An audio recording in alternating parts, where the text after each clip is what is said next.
Yeah, like you could look at it as a pyramid. Yeah. You have your primary doors, your secondary doors, and your tertiary doors. You know, start here and then work your way down. Because eventually, if you want to hit mass market, then like, you know, it's gonna trickle down for sure. Have you had a ton of people go, hey, I have a line, blah blah blah, you know, come at you?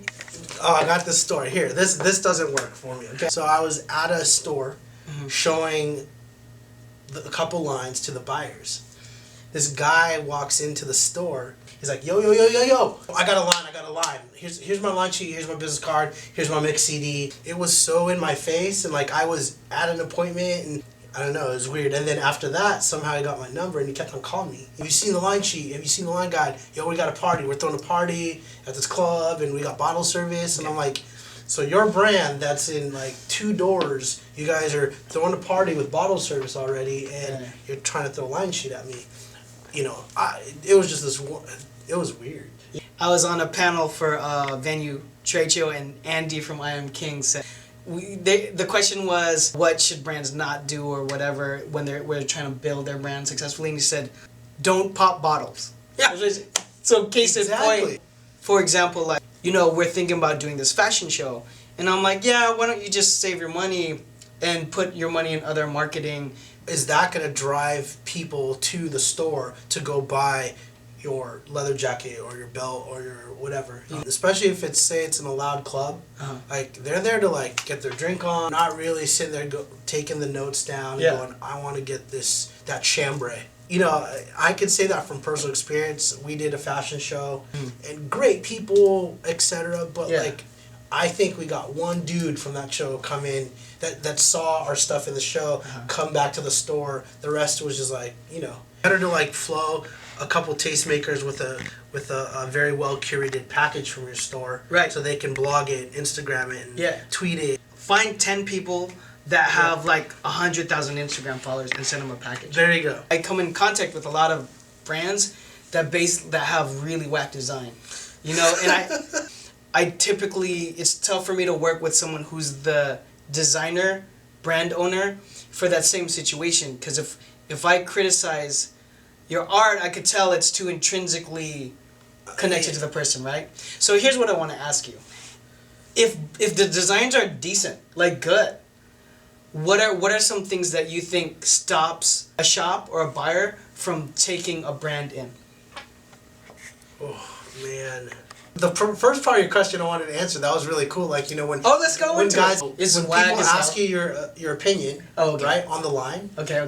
You're not trying to be Mr. Know-It-all, but you definitely have seen a lot of line guides come through, a lot of designs. Like, you know, you at least have some sort of, you know, mindset where you're like, okay, well, this is sellable. The designers that do get really, really hurt or to take it too personally have to also learn, like, everyone's going to get dissed at one point. Not everything will work. Even in sales, like, I can't take it too personally when you say no. Like, I know the stuff's good, but there might be something that doesn't resonate with that buyer, or it doesn't line up with their budget. Same thing with a designer. Like, sometimes you put your heart and soul into it, and it gets clipped. I mean, I'm sure tons of your ideas get, like, hacked. Like, yeah.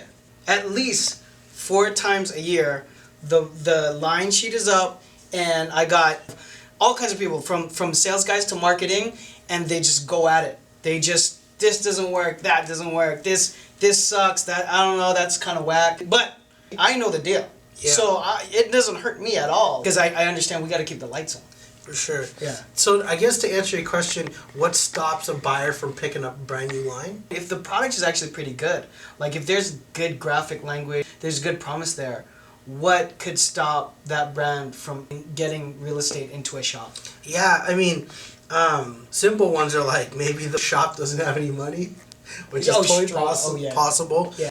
They don't have open to buy dollars. They want it on consignment. They might not have a lot of faith in a brand new brand because their shop is filled with other current lines that turnover is really good. Or it might be a personal relationship issue where like you don't have one with that buyer. For a buyer to pick up a brand new line, and if it's good, as you're saying, it shows that the buyer has some forward thinking. It is a mix of like just taking a leap of faith in a way, but also knowing your customer. I think a lot of it, though, comes back to relationship with the buyer. What can you offer that retailer or that buyer that's going to be more of an incentive? I think a lot of sales guys in retail shops want to see what they do. So if they see consistency over several seasons, they go, you know what, we're going to give that a shot now. For sure. Even buyers of shops, obviously they're consumers. Sure. Right? If you're like a cool guy lifestyle door boutique, you're paying attention to other cool lifestyle door boutiques and seeing who they're picking up and who they're not picking up. Sometimes it's what hits that buyer. Like, what do they really like? They might go for something that's completely out of left field. At the same time, they want to know that what they're bringing in is going to bring dollars into their stores. Follow this man on Insta. Actually, before we met in person, I was following you on Instagram, and I was like, this dude goes to every like retail shop and like event. I was like, who is this guy? And it's funny because I followed him for years, and I'm not from San Diego, so I knew like this dude was like one of the San Diego heads of the industry. So it was cool that we connected. So power of social media, man. Vince, Marjes, super connected. Thank you. Thanks, man. You're the first interview for this series. Also want to give a shout out to Ryan Akane. He's behind one of these cameras. Thanks you guys for watching. You have specific comments, please hit me on Facebook /designer Jon Phenom. Please hit up Vince at Vince the Believer. Tell him thank you for being on this episode. And we'll see you guys on the next one. I love you all. Peace.